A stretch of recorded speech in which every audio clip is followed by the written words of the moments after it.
Have you ever wandered down a dusty road?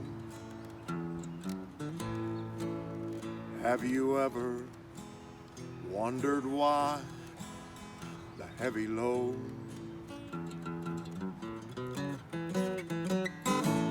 I bring good news to you. God's love will see you through. God's got a miracle for you.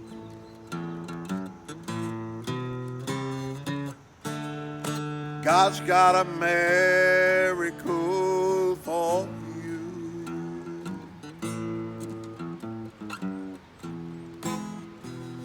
His love will see you through. Just lift your hands and praise. He'll brighten up your days. God's got a miracle for you.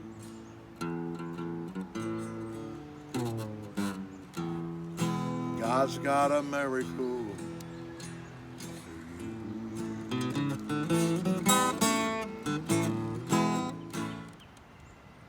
That song is a very, very special song to me because it was written by a good friend of mine named Alan Kipe. It was Alan Kipe and John Brown and Dick Mowry, Donnie Hall, myself. We played in a band called Harbor Lights. And anyway, Alan wrote that song. I remember when he was in the convalescent home at the end of his life. And I would drive down. Those were the days when pastors could still get in. Could still go in the hospitals and nursing homes. I would take my old guitar in there. I asked the nurse, first time I was in there, I said, "Could you tell me where Alan Kipe's room is?" She says, "It's right at the end of that hall." So when I started going down that hall, I started singing that song. I'll never forget it. Al had been in a comatose state for sometimes all of he's doing just sleeping away. And halfway down the hall, he started to sing along with me on that song. When I came into the room, he was singing right along, eyes closed, singing that song, and the nurse said, "We don't understand that at all. He hasn't said nothing to us for days and days and days. He just lays here." She said, "He's singing that song like he knows it." Yeah, I said he ought to know it. He wrote it. God's got a miracle for you.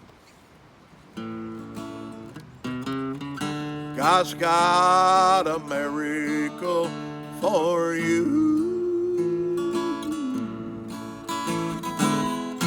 God's got a miracle for you. Yes, lift your hands and praise. He'll brighten up your days. God got a miracle for you.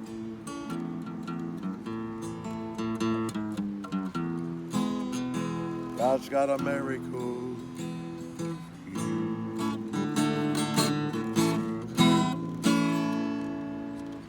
How would you like to pick a tulip? Here, my love, is a tulip for you. It's wet in the evening, in the morning with dew. Now comes sunshine or rain, it just blooms its way through. Here, my love, is a tulip for you. The pretty green reminds me of the green for go. The red reminds me, though my sins were scarlet, they shall be white as snow. I know one thing. If you keep that in front of you, it's dressed better and more splendor than Solomon ever had in all of his glory. Huh. It'd make your life glow.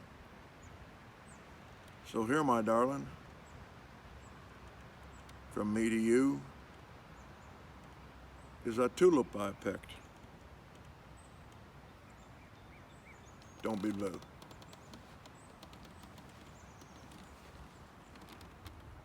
Now back to my little story. My mother is now in a convalescent home. 3 days ago, she had a stroke.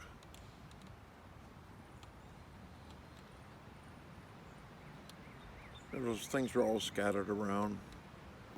Just the normal stuff that people have a stroke. We have no idea what we might have to go through the end of our life. My mother's always been there for me.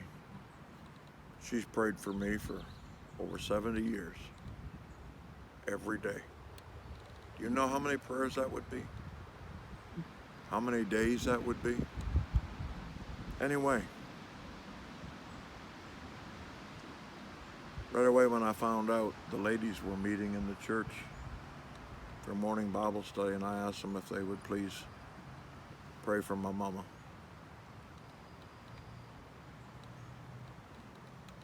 About half an hour later, I called her on the telephone. Or I called my sister, Doris Ann.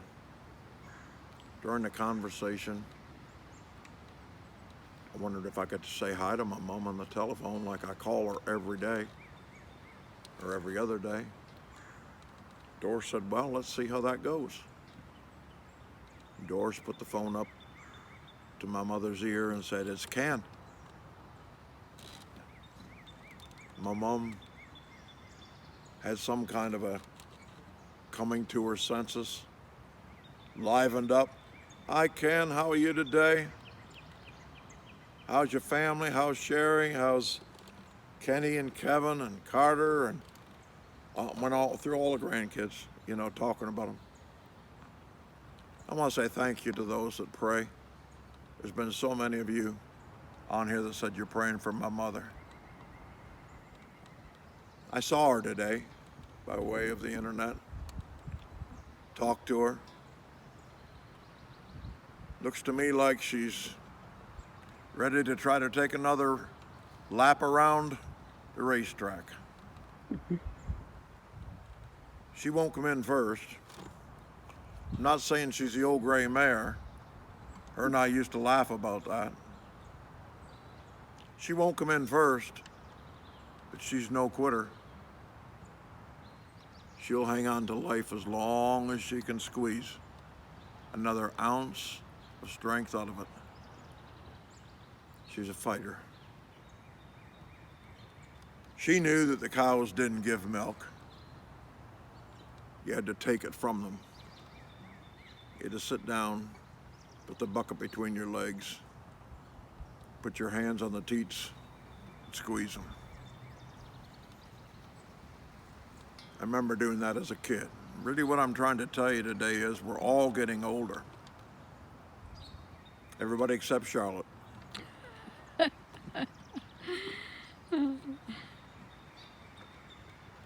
We're all feeling it in one way or another. But my mother being 93, you know what she had to say to me today? I'm so thankful. Ken, I'm so thankful. I got such a great place to stay. I got such a great family. God is so good. People are praying for me. And she said that yesterday and the day before, and every day you call her, she says, I'm so thankful. Yep. She's ready to take another lap around the racetrack. God love her heart. Although her steps are really slow now. In her own league. She's just concerned about finishing. She's not in competition with anybody. But if you got a mother, it's coming up to Mother's Day. I know how fragile this is because I can't go see my mother. Because of COVID, the borders are closed. Hurts my heart. But like I told her on the phone, I know what you look like, Mama. You know what I look like. And I call you every other day. Now I'm calling her every day because of this situation. We have prayer together, and she cries. And she doesn't wait for me to say amen. She just prays over top of me. And I think it's great. I love you, Mama. And for all you listening out there, if you've lost your mother, I bet you'd give $1 million for one more time to be able to see her face, hold her hand, hear her say that she loves you, and tell her that you love her. So I want to encourage you. If you still got your mother, you still got time. And God's a good God. I don't know if they got telephones in heaven. Yes, I do know that. I don't believe there's no record biblically of that. But you might want to send a prayer up and say, Holy Spirit, take this right to the throne of God, and maybe God would look on you with favor and take a message to your mother. Tell her how much you really do love her. Father, I thank you for the blessings of life, strength for the hour. We don't need dying grace until we're dying. And I thank you for giving my mother strength to make one more lap around that racetrack. Give her strength to finish well, Lord, this season in her life. Thank you for the millions of friends she has, and her praying friends, and her supporters. But while heaven is beckoning her home, we in all of our selfishness do not want to see her go quite yet. But I put her in your loving care and say, God, whatever you do, it'll be just fine. I love you, Father. See you soon. Bye-bye. Ken signing off.